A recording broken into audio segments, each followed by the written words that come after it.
Bienvenidos a una emisión más de su noticiero de ABA Televisión. Mi nombre es Cristian Romero y estas son las noticias. Congreso virtual reúne ideas para ayudar a los niños a hacer buen uso del Internet. La pandemia cambió la forma en la que se relaciona la sociedad, una realidad a la que también están expuestos los más pequeños de la casa. Hay muchos beneficios a través de las pantallas. Podemos aprender, podemos visitar museos, podemos conocer mundos que no conocíamos, podemos divertirnos. Cada vez hay más herramientas de aprendizaje, de entretenimiento, incluso de formas de transmitir la fe en los medios de comunicación. Pero también está la otra parte, si no lo cuidamos, si descuidamos a los niños y no estamos cerca de ellos. Los niños están a un clic de todo tipo de contenidos. Preguntas como ¿cuántas horas es bueno que esté frente a la pantalla? ¿A qué edad puede abrir redes sociales? O si hay una tendencia a la ceguera por el contacto a la pantalla, han cobrado fuerza mientras avanza la nueva normalidad. Por eso, CCC of America ha convocado el Congreso Virtual Los Niños y la Pantalla, la nueva normalidad, para apoyar a las familias y educadores ante los nuevos escenarios digitales. La educación online es una maravilla. ¿Por qué? Porque sobre todo en momentos de confinamiento nos lleva a seguir aprendiendo. No podemos suspender el aprendizaje y mucho menos en etapas tempranas, en preescolar, por ejemplo. El aprendizaje en línea es maravilloso. Y hay cientos de plataformas donde nos permiten tener un aprendizaje práctico. Hasta el 31 de julio, 34 expertos abordan esta temática desde los planos psicológico, cognitivo, educativo, fisiológico y espiritual. Más que retos físicos, si les hace daño, si les afecta o no, lo más importante es el corazón de los niños. El daño que puede hacerles a los niños consumir contenido que ellos no comprenden. Cómo les puede cambiar el corazón aprender una buena relación con Dios de la forma correcta y cómo les puede dañar el corazón cuando consumen contenido no adecuado a su edad y puede hacerles daño a largo plazo. Es posible participar gratuitamente en los eventos en vivo del Congreso a través del portal ninosypantallas.heysummit.com. Aunque también es posible suscribirse para poder disfrutar del contenido en cualquier momento. Grupo de obispos en Brasil denuncian la incapacidad del presidente Bolsonaro ante la pandemia. Ante la alarmante alza de casos de COVID-19 en Brasil, muchos ciudadanos cuestionan las medidas del gobierno. Entre esas voces están las de 152 obispos que suscribieron esta carta, en la que critican la incapacidad del presidente Jair Bolsonaro para combatir la crisis. A pesar de no estar suscrita por la Conferencia Nacional de Obispos de Brasil, contaría con la firma de figuras como el cardenal Claudio Umes y otros prelados.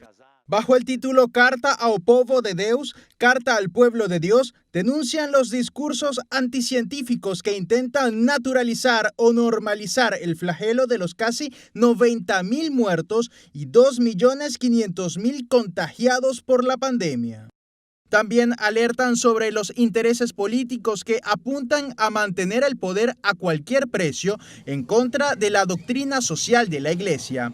Los obispos denuncian que Brasil necesita reformas serias, pero no como las que ha impulsado el Ejecutivo, cuyos resultados han empeorado la vida de los pobres y amenazando la preservación del medio ambiente. Ahora nos vamos a Estados Unidos, donde la vacuna contra el coronavirus entra ya en fase 3. Veamos más detalles. La prueba más grande hasta la fecha de una vacuna experimental contra el COVID-19 comenzó el lunes en Estados Unidos. Se trata del primer ensayo clínico en fase 3. El presidente Donald Trump dijo sentirse orgulloso de que la vacuna ya haya entrado oficialmente en esta fase.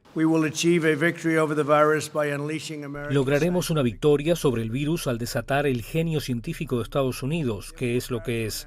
Por lo tanto, me enorgullece anunciar esta mañana que Moderna, una vacuna, ya ha entrado oficialmente en la fase 3. Y esa es la fase 3 de ensayos clínicos, la etapa final antes de la aprobación. La vacuna en investigación fue desarrollada por la empresa de biotecnología Moderna. Estamos increíblemente emocionados de comenzar este proceso aquí en la Universidad de Miami y estamos realmente asombrados y agradecidos por la cantidad de voluntarios que ya han dado un paso adelante para formar parte de esta prueba. Se espera que en el ensayo participen unos 30,000 voluntarios quienes recibirán 2 dosis. Lo estoy haciendo porque nuevamente soy una trabajadora de la salud jubilada y entiendo los desafíos que el COVID-19 ha causado a nuestra comunidad, al Estado y al país entero. Aunque la respuesta sobre la efectividad de esta vacuna probablemente no llegará hasta noviembre o diciembre, advirtió el doctor Anthony Fauci. De hecho, estamos participando hoy en el lanzamiento de un evento verdaderamente histórico en la historia de la vacunación, ya que este es el primer lanzamiento de la fase 3 de una vacuna contra COVID-19. A continuación tenemos el agrado de presentarles una reflexión del Evangelio del Día a cargo de nuestro director general, Jaime Sevilla. En el Evangelio de hoy, tomado del capítulo 11 de San Juan, tenemos la historia del duelo que estaban padeciendo o viviendo Marta y María por la muerte de su hermano Lázaro. Llega Jesús, escucha a Marta y María que llegan, María se queda en casa, Marta sale a su encuentro y le dice: Señor, si tú hubieras estado acá, mi hermana no hubiera muerto. Pero aún así, yo creo que todo lo que tú le pidas a Dios, te lo concederá, o al Padre. Jesús le dice esto: tu hermano no está muerto, tu hermano vivirá. Sí, ya sé que resucitará en el último día. Y Jesús le dice: yo soy la resurrección y la vida. Nadie viene al Padre si no es por mí. Hay varias cosas bonitas en este encuentro entre Jesús y Marta. Es un coloquio íntimo que se da entre ellos. Primero, la confianza de Marta, que a pesar que su hermano ya está muerto, sabe que si Jesús le pide algo al Padre, hay esperanza de que Él vuelva a la vida. Y por eso, Marta, en esa confianza en Jesús, le dice en su inocencia también: yo sé que resucitará en el último día. A lo que Jesús le dice: el que está contigo, yo soy la resurrección y la vida. Nadie va al Padre si no es por mí. El que cree en mí, aunque haya muerto, vivirá. ¡Qué belleza! Belleza porque esto es una confirmación de nuestra esperanza, de que en esta vida simplemente estamos de paso. Cuando llegue ese momento decisivo de nuestra partida, nos vamos con toda esta ilusión, confiando en esta promesa de Jesús, de que si creemos en Él, viviremos eternamente. Hoy pedimos por todos los que han muerto, sobre todo víctimas de la violencia, de la pandemia, del coronavirus y de tantas otras situaciones. Y a nosotros le pedimos la gracia de prepararnos para ese encuentro definitivo. Que así sea.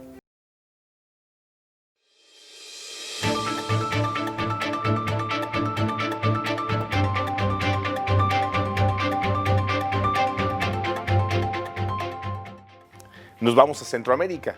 En El Salvador les presentamos un resumen informativo de las noticias más relevantes gracias a nuestros hermanos de la UCA Audiovisuales. El domingo 26 de julio fueron trasladados al Hospital El Salvador 50 pacientes de COVID-19 por parte del Ministerio de Salud desde 5 hospitales de la red nacional para descongestionar la demanda que estos nosocomios han tenido a lo largo de la pandemia. 33 hombres y 17 mujeres entre 40 y 90 años fueron llevados en una caravana de ambulancias cuya llegada al nuevo hospital era esperada por el ministro Francisco Alaví.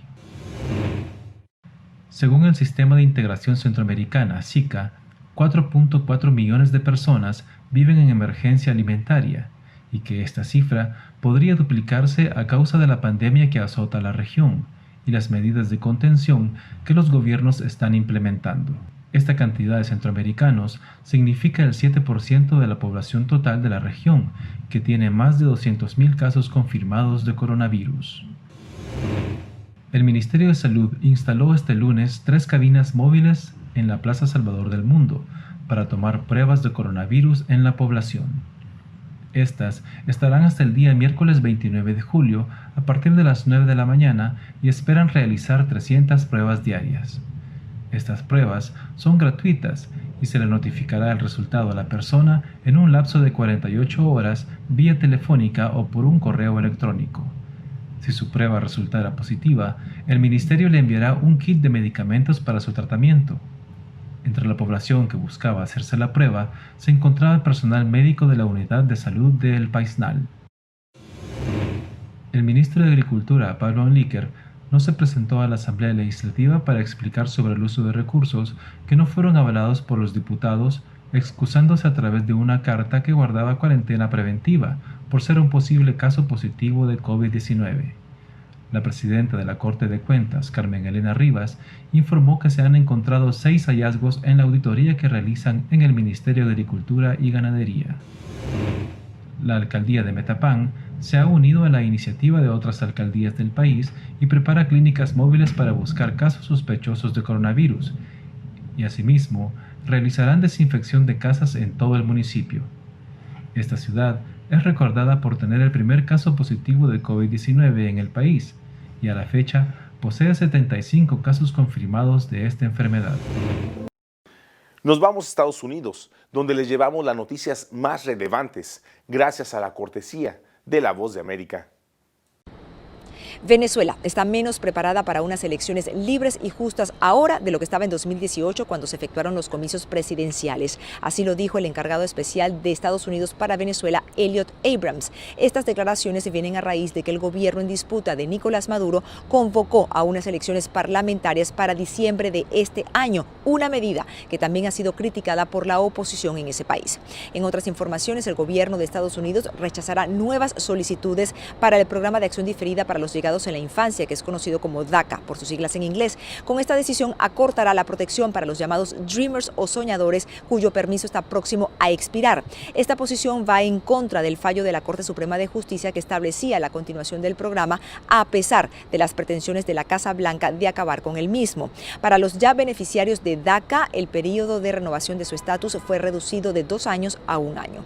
En otros temas, el secretario de Justicia de Estados Unidos, William Barr, compareció ante la Cámara de Representantes del Congreso, donde dijo que no cree que haya racismo sistemático en los departamentos de policía del país y defendió el uso de agentes federales para controlar las protestas contra el abuso policial y la injusticia racial que se siguen registrando en Portland, Oregon y en otras ciudades.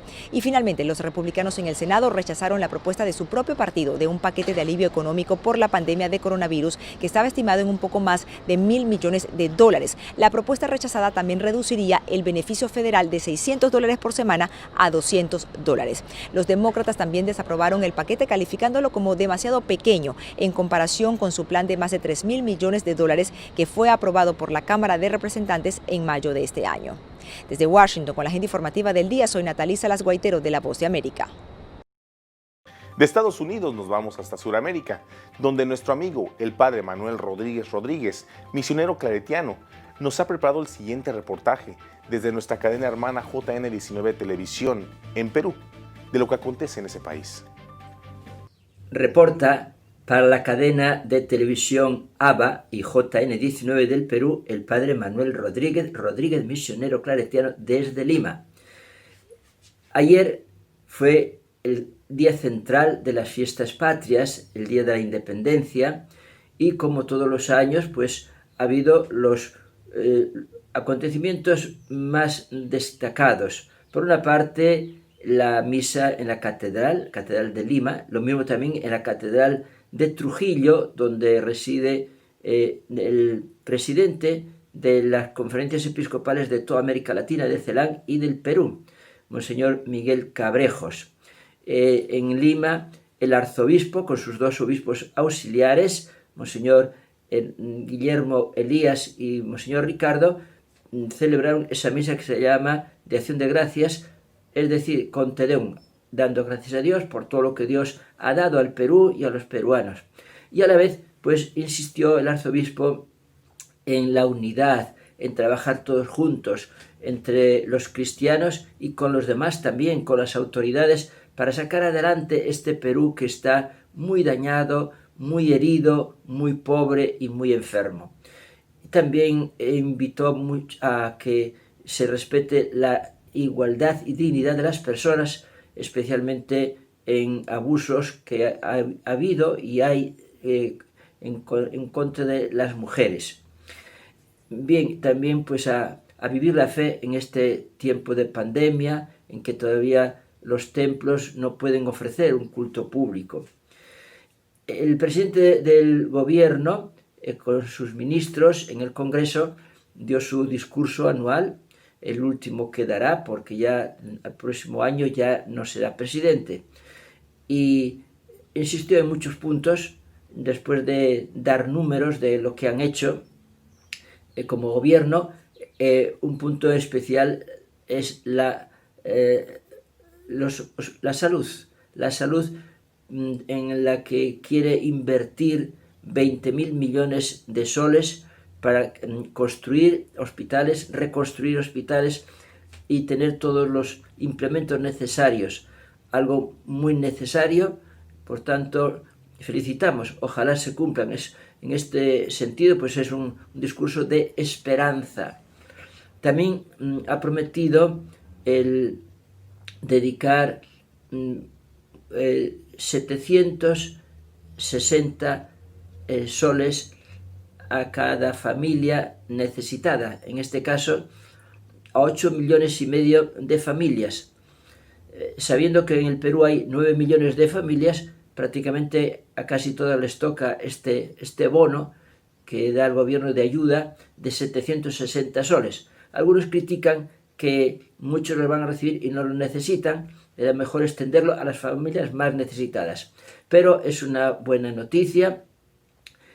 También hay detalles muy importantes. En estos días está muy cerca de la parroquia donde yo vivo, en una gran avenida, la avenida de la Marina, están los militares con una planta de oxígeno móvil y dan gratis a las familias que tienen enfermos con coronavirus el llenarles sus balones con este oxígeno tan necesario. Felicitamos a este grupo de militares que están haciendo esta obra tan necesaria y tan útil y tan esperada. El gremio de la limpieza pública han sacado una exhortación a que aquellas familias que tengan en casa algún enfermo de coronavirus, las cosas que haya empleado esa persona las ponga en una bolsa aparte con una cinta roja, porque si no también corren peligro de contagiarse los que están trabajando, recogiendo la limpieza. Me parece muy justa esta exhortación, este pedido. Reportó para ustedes el padre Manuel Rodríguez desde Lima, Perú. Y del Perú nos vamos a Guatemala, donde sigue creciendo el número de infecciones de COVID-19 en el departamento de Huehuetenango y sede principal de nuestro amigo el cardenal Ramazzini. Hablemos ahora de la pandemia y cómo es que se han registrado diversos casos en todo el país. Nos vamos a ir a Huehuetenango, en donde ya casi son 300 casos contagiados por el nuevo coronavirus. Huehuetenango ya contabiliza 332 casos positivos de COVID-19, entre ellos 7 enfermeras del Hospital Regional Jorge Vides Molina de la cabecera departamental. Además, autoridades del área de salud informaron que la zona 4 se ha convertido en el centro de la epidemia. Realmente en Huehuetenango ya tenemos más casos, más de lo que se había pensado, ¿verdad? Que a nivel de Huehuetenango ahora, ya con los datos actualizados, son 157 a nivel de la cabecera departamental. Y también el municipio que está afectado, aparte de Huehuetenango, está también Chantla, que tiene casos ya, Nentón, La Democracia, y también San Sebastián H, que es uno de los, San Pedro Solona también es otro de los municipios que vemos que tienen casos, ¿verdad? En total, estamos hablando a nivel de Huehuetenango, son 330 casos ya.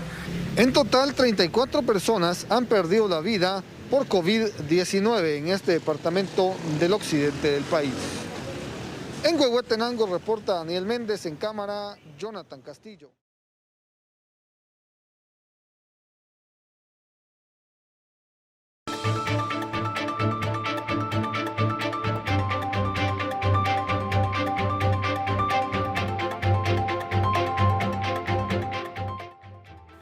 Y de Guatemala regresamos a El Salvador, donde el padre Andrew Oliva, rector de la UCA, ha hecho público su pronunciamiento titulado "Al clamor de los salvadoreños, urge una respuesta". El Salvador sufre con impotencia el avance de la pandemia ante la resistencia de las autoridades a buscar acuerdos para enfrentarla y la incapacidad manifiesta del gobierno. El sufrimiento de tantas familias por sus parientes contagiados o fallecidos obliga a pronunciarse, así como la abnegación del personal de salud que lucha contra la enfermedad pese a no contar con todos los recursos de infraestructura y protección necesarios. Es fundamental pronunciarse en solidaridad con los trabajadores que no pueden ganarse la vida y aquellos que lo hacen a costa de su salud, los que han pasado a engrosar las estadísticas del desempleo y los que están en riesgo de perder el suyo. Esta crítica situación se agrava por la ausencia de un rumbo claro para hacerle frente a la emergencia. Además de todos los efectos del COVID-19 en la economía y en el sistema de salud, también deben atenderse inmediatamente los efectos subjetivos en la población.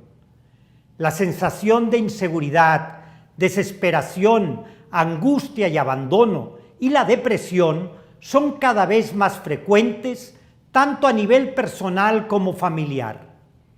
En escenarios difíciles, ver una luz al final del túnel contribuye a la disposición interior de resiliencia y resistencia para seguir adelante.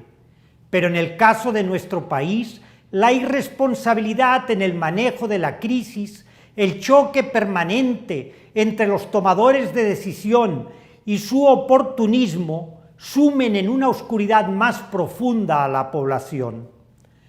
Las acciones de la mayoría de actores políticos, oficialistas o de oposición, dejan claro que para ellos los intereses electorales están antes que la emergencia sanitaria. Las luchas intestinas intrapartidarias en el contexto de las elecciones internas y el uso de recursos estatales para hacer proselitismo son actos vergonzantes y denotan que los peores vicios de la vieja política siguen haciendo daño al país. La relación entre los órganos del Estado está seriamente golpeada. Se descalifica al otro sin discutir razones. No querer implementar las medidas que, tal como aconsejan los expertos, deben acompañar a una cuarentena es tan irracional como reabrir la economía sin un plan que brinde seguridad y tranquilidad a la población. Es alarmante que la opacidad en el manejo de los recursos públicos y el exorbitante endeudamiento del país se sumen a los cada vez más numerosos casos de corrupción revelados gracias al esfuerzo del periodismo de investigación. Reaccionar con represalias contra los medios o periodistas o a través de la desacreditación solo robustecen los señalamientos de la prensa. Es indignante que en una situación tan crítica se utilice el Estado para beneficio propio de familiares o allegados. Quedan claro que estas acciones no son cosa del pasado en el ejercicio del poder. La epidemia de la corrupción es el mal que más daño ha causado históricamente a El Salvador y que lo mantiene postrado porque ha llevado al descuido de la educación y la salud y a perpetuar las deficientes condiciones de vida de la mayoría de la población. Como universidad de inspiración cristiana y en el espíritu de Jesús de Nazaret, la UCA se solidariza con todas las familias de los hermanos y hermanas salvadoreños fallecidos, con los trabajadores de salud que han ofrendado sus vidas y con aquellos otros que siguen luchando en las condiciones más adversas.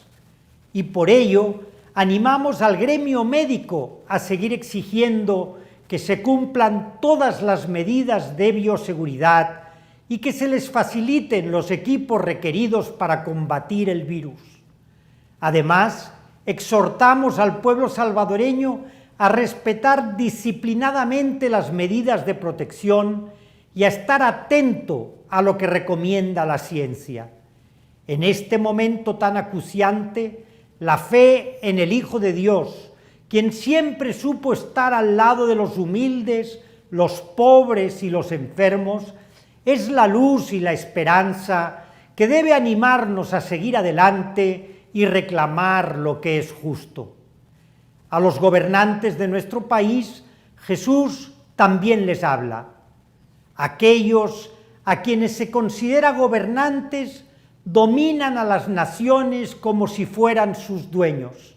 Entre ustedes no debe suceder así. Al contrario, el que quiera ser grande, que se haga servidor, y el que quiera ser el primero, que se haga servidor de todos. Con Monseñor Romero les exigimos, en nombre de este sufrido pueblo, cuyos lamentos suben hasta el cielo, que cese la confrontación y construyan acuerdos que tengan en el centro la vida de todos los salvadoreños. Hoy, 29 de julio, en el Santoral de la Iglesia, celebramos el Día de Santa Marta. Conozcamos más su historia. Habían transcurrido 4 días. Marta, sumida en el más profundo dolor por la muerte de su hermano Lázaro, oraba y enviaba mensajeros a Jesús pidiéndole que viniera. Pero el Señor continuaba al otro lado del Jordán con sus discípulos, quienes, temerosos por su vida, pues hacía pocos días los judíos querían apedrearle, permanecían callados porque preferían que se mantuviera a salvo de la ira de los sacerdotes. De pronto el Señor se levantó y les dijo: vamos a Betania, que Lázaro, nuestro amigo, duerme, pero voy a despertarlo. Y se puso en marcha. Cuando Marta supo la noticia, salió a esperarlo, y al verlo se postró de rodillas a la par que le decía: Señor, si hubieras estado aquí no habría muerto mi hermano. Pero yo sé que Dios te concederá todo lo que le pidas. Jesús le replicó: tu hermano resucitará. Y ella le respondió: sé que resucitará cuando la resurrección, el último día. A lo que el Señor agregó: yo soy la resurrección y la vida. El que cree en mí, aunque muera, vivirá. Y todo el que vive y cree en mí, no morirá para siempre. ¿Crees esto? Marta le contestó: sí, Señor, yo creo que tú eres el Mesías, el Hijo de Dios, que tenía que venir al mundo. Esa declaración de Marta, hermana de Lázaro y de María, que vivían en Betania, cerca de Jerusalén, es la declaración de fe más contundente sobre la legitimidad de Jesús como Mesías y, por lo tanto, pilar fundamental de la doctrina cristiana. Tal afirmación era de prever en una de las personas más cercanas al Salvador, quien en todo momento reafirmó su entrañable amor por los 3 hermanos, lo cual corroboró al llorar ante la tumba de Lázaro antes de resucitarlo. Por eso Marta, quien fungía de dueña de casa y siempre estaba afanada atendiendo al Maestro y sus discípulos, tuvo la suficiente confianza para pedirle a Jesús que reconviniera a su hermana María, quien por escucharlo a él la dejaba sola con las tareas domésticas, a lo que el Señor le respondió: Marta, Marta, tú te preocupas por muchas cosas y solo es necesaria una. María ha escogido la parte mejor y nadie se la quitará. Entonces Marta comprendió que la prioridad de todo cristiano es Jesús. Las huellas de Santa Marta se pierden después de la muerte de Jesús, pero según la tradición, durante la primera persecución por allá en el año 42, huyó con sus 2 hermanos. Una vertiente afirma que recalaron en Chipre, en donde Lázaro terminó siendo el obispo de la ciudad de Quitión, y allí murieron los 3 después de un arduo y fructífero trabajo de evangelización.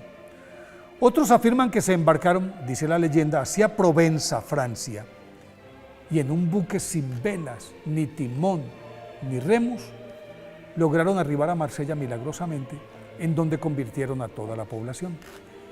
Santa Marta, que continuó predicando por toda la región, murió en Tarascón y allí construyeron una magnífica iglesia en su honor en la que existe un venerado sepulcro que supuestamente contiene sus reliquias y tiene una larga historia de milagros.